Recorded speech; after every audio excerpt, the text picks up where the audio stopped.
Welcome to the final presentation for Team 1 ME452 ISD 528. We chose to do analysis and redesign of a 3D printer extruder. Our team members are Andrew Bodeger, Nicholas Brado, Logan Dyer, John Milton, and Joshua Snyder. A 3D printer extruder is responsible for heating and depositing material into thin layers. Our primary customer group are those who wish to use it for industrial applications, and our secondary customer group is 3D printing hobbyists. This is an exploded view of the original design. This is our fast diagram for the extruder. The task function is to print material. The primary basic functions are to melt, move, and cool material. Our supporting functions are focused on increasing reliability and ease of maintenance for customers.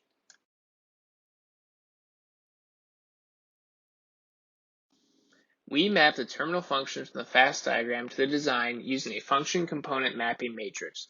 Supporting the positioning of the extruder head is the most frequent function performed in the design. Inversely, the hot end assembly is the most frequent part of the design used to execute functions. The two customer groups we are designing for are individuals using the printer in an industrial setting and individuals using a printer for personal hobby use. The primary group, which is industrial, will require high-resolution prints and a rugged, rigid construction. To accommodate this, additional cooling, 4 linear bearings, and a calibration sensor are part of the primary design. These features are not part of the secondary design. The image on the left is the final CAD model for the primary design. This includes the additional features discussed previously. The final CAD model for the secondary design is on the right. By analyzing the fast diagram, terminal functives were divided into two groups, functives that were shared between both consumer groups and functives that are different.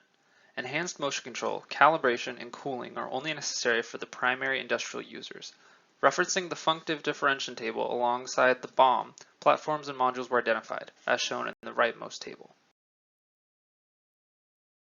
One of the modular components is the main structure connector, which couples the extruder assembly to the printer frame. The left image shows the primary design, which has recesses for 4 linear bearings. The right image shows the redesigned main structure connector for the secondary hobbyist consumer. It has only 2 linear bearings and is adapted for a lead screw. The bearing housings shown are designed to secure the linear bearings in place.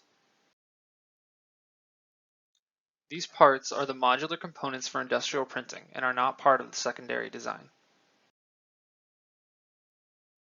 Many of the fasteners from the original design were replaced with snap fits to reduce cost and assembly time. Through our redesign, most of the parts and subassemblies for the extruder mount directly to the main structure. This allows for differentiation and assembly to be greatly delayed, which reduces assembly cost. As seen in the diagram above, the industrial and hobbyist assembly is identical up until the point of mounting the linear bearings. In our initial analysis for the design for manual assembly, our total assembly time was just under 330 seconds, and our efficiency was 12.7 seconds. The long assembly time was mainly due to the large number of fasteners and repeated use of certain parts. Here we have the before and after of a modular part in our hot end assembly. The redesigned part has the added benefits of less fastener holes, increased part symmetry, and a feature for easy insertion. Here we have the before and after of our platform part, and the redesign, the linear bearing mount and rail magnet mount are combined into one part. In addition, this redesign has snap fits and is symmetrical to allow for easier orientation. Lastly, in the final analysis for the design for manual assembly, our total assembly time came out to be 130 seconds, roughly 200 seconds shorter than our initial analysis, and our final efficiency is 20.6%. Here you can see the design for automated assembly of the hot end subsystem. The main guidelines used to redesign were reducing part variety, namely having one type of fastener versus two, adding features to make feeding easier, and adding a locating feature that helps during assembly. Analysis of the cost for the redesign showed the new parts were about 15% cheaper to assemble than before. The redesign savings were mostly due to orientation and locating features. For the process selection of the bearing platform rail, we have two key dimensions, the length and width, and the radius at the bearing interface.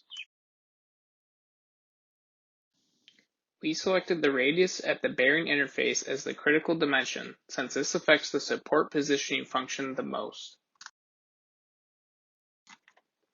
The process candidates are machining and injection molding. We selected injection molding using ABS material. The bearing platform rail is to be manufactured using injection molding. The part design after DFA is shown here. Cost calculations were done for ABS with a single cavity mold. Due to the 4 side pulls required for the snap fits and the large mold area needed for clearance, extra cost was added. In total, the cost for injection molding the DFA design was 82.9 cents per part. The part was redesigned with manufacturing in mind. Material was removed throughout the entire part and ribs were added to minimize the part thickness and make the wall thickness uniform.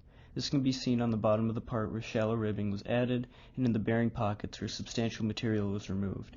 These changes addressed DFIM 1, 2, and 5. Holes were also added beneath the snap fits to eliminate the need for any side pulls following DFIM 6 and 8. Finally, the part edges were rounded to prevent failure and ease part extraction from the mold following DFIM 4. This DFMA design is now analyzed for cost. As was the case for the DFA-only design, the part is injection molded in ABS with a single cavity mold. Now, however, there are no side pulls. The part volume is also reduced, which saves on material costs. Even with the added mold shape complexity, with the removal of side pulls, 11.2 cents is saved per part. This results in cost savings of $4,500 over the entire 40,000 part run. With these modifications, the assembly cost is unchanged as the external geometry remains constant and the part rigidity is very slightly reduced, which may affect print accuracy. For the process selection of the hot end mount housing, we have two key dimensions, the width and radius at the mounting interface. We selected the radius at the mount interface as the critical dimension because the hot end assembly needs to function the most. The process candidate is machining and was selected using aluminum material. Design for manufacturing for the hot end mount housing. This is the old design, which was made out of ABS using additive manufacturing. As you can see here, we have the volume, the waste material, the weight, the material cost, and the tooling cost to give us a final estimated cost per part. This is the redesigned hot end mount housing. As you can see here, we've calculated the material cost, the non-productive time, the machine time as showed above, and this gives us our total cost per part. On the right are 2 isometric views with the key dimensions. As you can see here, we made some pretty drastic changes to this part. We're able to use standard stock sizes, use standard dimensions for the holes, as well as that semicircle cutout, and we're also able to minimize tool changes and setups by simplifying the geometry. Here we're able to use 3D hubs to get an estimated cost per part of different quantities of both the original and the new design. We're able to use this data to extrapolate a cost per part for 50,000 units. When looking at the original design, the analytical method and 3D hubs method both produce very close results. The new design had a little bit more varied results, but they are still relatively close when you take into account how much we had to extrapolate the data.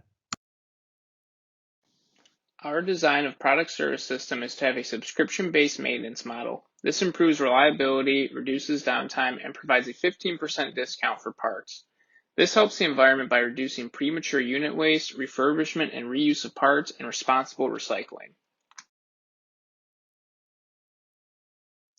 Overall, the redesigned extruder is cheaper and easier to assemble than the original design. If we were to start from scratch, our team would see what additional components industrial printers would like to have in an extruder, and if 3D printing hobbyists want a design with more functionality.